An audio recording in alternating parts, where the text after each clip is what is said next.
السلام علیکم بیٹا، ہم نے پچھلے لیکچر میں سبق کی پڑھائی اور جملے کیے تھے۔ اب آپ کتاب کا صفحہ نمبر 8 کھولیں۔ اس میں ہے لقب۔ کسی شخص کی خوبی کا مطلب ہوتا ہے اچھائی یا خاص عادت کی وجہ سے اسے جس نام سے پکارا جائے وہ نام لقب کہلاتا ہے۔ مثلا حضرت ابو بکر کا لقب صدیق ہے اور صدیق کے معنی سچ بولنے والے کے ہیں۔ حضور صلی اللہ علیہ وآلہ وسلم نے آپ کو صدیق کا لقب دیا تھا جب واقعہ معراج کی آپ نے تصدیق کی تھی۔ آپ کی کتاب کے صفحہ نمبر 9 کا سوال نمبر 4 ہے، دیے گئے القاب میں سے درست لقب چن کر انبیاء علیہ السلام اور صحابہ کرام کے ناموں کے ساتھ لکھیے۔ القاب ہیں شیر خدا۔ شیر خدا کا مطلب ہوتا ہے اللہ کا شیر۔ دوسرا ہے سیف اللہ۔ سیف اللہ کہتے ہیں اللہ کی تلوار کو۔ پھر ہے غنی۔ غنی کہتے ہیں اللہ کی راہ میں زیادہ خرچ کرنے والے کو۔ اس کے بعد ہے فاروق۔ فاروق کا مطلب ہوتا ہے حق و باطل میں فرق کرنے والا۔ پھر ہے خلیل اللہ۔ خلیل اللہ اللہ کے دوست کو کہا جاتا ہے۔ اس کے بعد روح اللہ۔ روح اللہ کہتے ہیں اللہ کے حکم سے روح پھونکنے والا، یعنی مردوں کو زندہ کرنے والا۔ پھر ہے کلیم اللہ۔ اللہ سے بات کرنے والا یا اللہ سے کلام کرنے والا۔ اور ذبیح اللہ۔ ذبیح اللہ کہتے ہیں اللہ کے نام پر ذبح ہونے والا۔ اب ہم انبیاء علیہ السلام اور ان کے القابات دیکھتے ہیں۔ حضرت ابراہیم علیہ السلام۔ حضرت ابراہیم علیہ السلام کا لقب تھا خلیل اللہ، یعنی اللہ کا دوست۔ حضرت ابراہیم علیہ السلام کو اللہ تعالیٰ کا دوست کہا جاتا تھا۔ پھر ہے حضرت موسیٰ۔ حضرت موسیٰ کا لقب کلیم اللہ، یعنی اللہ تعالیٰ سے کلام کرنے والا۔ حضرت موسیٰ علیہ السلام کوہ طور پر جاتے تھے اور اللہ تعالیٰ سے باتیں کیا کرتے تھے، اس لیے انہیں کلیم اللہ کہا جاتا ہے۔ پھر حضرت اسماعیل علیہ السلام۔ حضرت اسماعیل علیہ السلام کا لقب ذبیح اللہ۔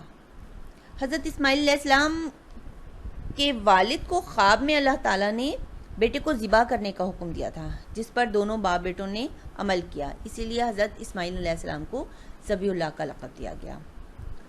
حضرت عیسیٰ۔ حضرت عیسیٰ کا لقب تھا روح اللہ، یعنی اللہ کے حکم سے روح پھونکنے والا۔ اللہ تعالیٰ نے آپ کو یہ معجزہ عطا کیا تھا کہ آپ مردوں کو زندہ کر دیتے تھے، اسی لیے آپ کو روح اللہ کہا جاتا ہے۔ اب ہم صحابہ کرام کی طرف آتے ہیں۔ پہلا ہے حضرت عمر رضی اللہ تعالیٰ عنہ۔ حضرت عمر رضی اللہ تعالیٰ عنہ کا لقب تھا فاروق، یعنی حق و باطل میں فرق کرنے والا، صحیح اور غلط میں، سچ اور جھوٹ میں فرق کرنے والا۔ پھر ہے حضرت عثمان۔ حضرت عثمان رضی اللہ تعالیٰ عنہ کا لقب تھا غنی۔ اللہ تعالیٰ نے حضرت عثمان رضی اللہ تعالیٰ عنہ کو بہت زیادہ دولت عطا کی تھی اور آپ اپنی دولت کو خوب اللہ تعالیٰ کی راہ میں خرچ کیا کرتے تھے، اس لیے آپ کو غنی کا لقب دیا گیا۔ حضرت علی۔ حضرت علی کا لقب تھا شیر خدا۔ حضرت علی بہت بہادر تھے، اسی لیے آپ کو شیر خدا کہا جاتا تھا۔ اور آخری ہے حضرت خالد بن ولید۔ حضرت خالد بن ولید کا لقب تھا سیف اللہ۔ جنگ موتا میں جنگ کے دوران آپ کے ہاتھ سے 9 تلواریں ٹوٹی تھیں، اس جنگ کے بعد آپ کو سیف اللہ کا لقب۔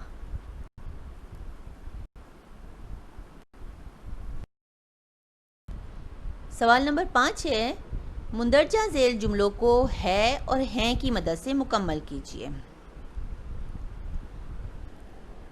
آپ جانتے ہیں کہ واحد یعنی ایک چیز یا ایک شخص کے ساتھ ہے کا استعمال کیا جاتا ہے اور زیادہ چیزوں اور لوگوں کے ساتھ ہیں کا استعمال ہوتا ہے۔ یہاں میں آپ کو بتاتی چلوں کہ کچھ رشتے ایسے ہوتے ہیں جو ہوتے تو واحد ہیں لیکن ہم ان کے ساتھ احتراماً ہیں لگاتے ہیں. یہاں دوسرا اور آخری جملہ اسی طرح کا ہے. اب ہم ان جملوں کو ہے اور ہیں کی مدد سے مکمل کرتے ہیں. ہمارا پہلا جملہ ہے بچے اپنی امی کے ساتھ بازار گئے ہیں. بچے زیادہ ہیں اس لیے اس کے ساتھ ہیں کا استعمال کیا گیا. دوسرا جملہ ہے طلحہ کی والدہ ایک نیک خاتون ہیں. طلحہ کی والدہ کو ہم احتراماً ہیں کہیں گے. اس کے بعد تیسرا جملہ ہے کرن چوتھی جماعت میں پڑھتی ہے.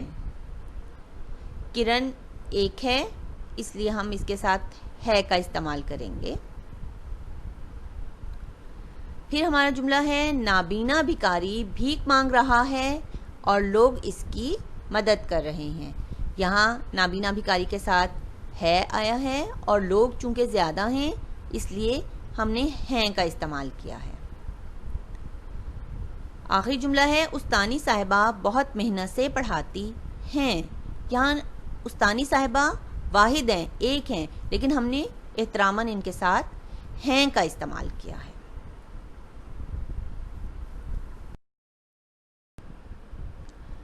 ہمارا سوال نمبر 6 ہے جملوں کو تھی اور تھیں کی مدد سے پر کیجیے. یہاں بھی واحد کے ساتھ یعنی ایک شخص یا ایک چیز کے ساتھ تھی کا استعمال کیا جائے گا اور جمع کے ساتھ تھیں کا استعمال کیا جائے گا. اور ایسے رشتے جن کا ہم احترام کرتے ہیں ان میں واحد کے ساتھ بھی تھیں کا استعمال کیا جاتا ہے. اب ہم جملے شروع کرتے ہیں. ہمارا پہلا جملہ ہے بچیاں کھیل رہی تھیں. بچیاں چونکہ زیادہ ہیں اس لیے اس کے ساتھ تھیں کا استعمال کیا جائے گا. اگلا جملہ ہے رخسانہ اپنا کام دل لگا کر کرتی تھی. رخسانہ ایک لڑکی ہے اس لیے اس کے ساتھ تھی کا استعمال کیا جائے گا. پھر ہے گرمی کی چھٹیاں ہونے والی تھیں اس لیے میری چھوٹی بہن بہت خوش تھی. چھٹیاں چونکہ زیادہ ہیں اس لیے تھیں کا استعمال کیا جائے گا اور بہن ایک ہے اس لیے تھی یہاں پر لگایا جائے گا. اگلا جملہ ہے کل اسکول کی چھٹی تھی مگر محنتی طالبات گھر میں پڑھ رہی تھیں. چھٹی کے ساتھ تھی آئے گا اور طالبات چونکہ زیادہ ہیں اس لیے تھیں لگایا جائے گا.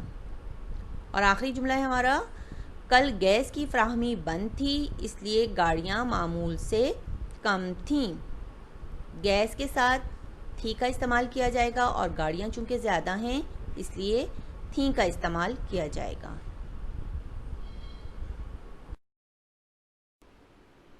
اب ہمارا ہوم ورک ہے لقب کی تعریف اور مثالیں آپ نے یاد کرنی ہیں اور سوال نمبر 4, 5 اور 6 کتاب پر کرنا ہے. اللہ حافظ.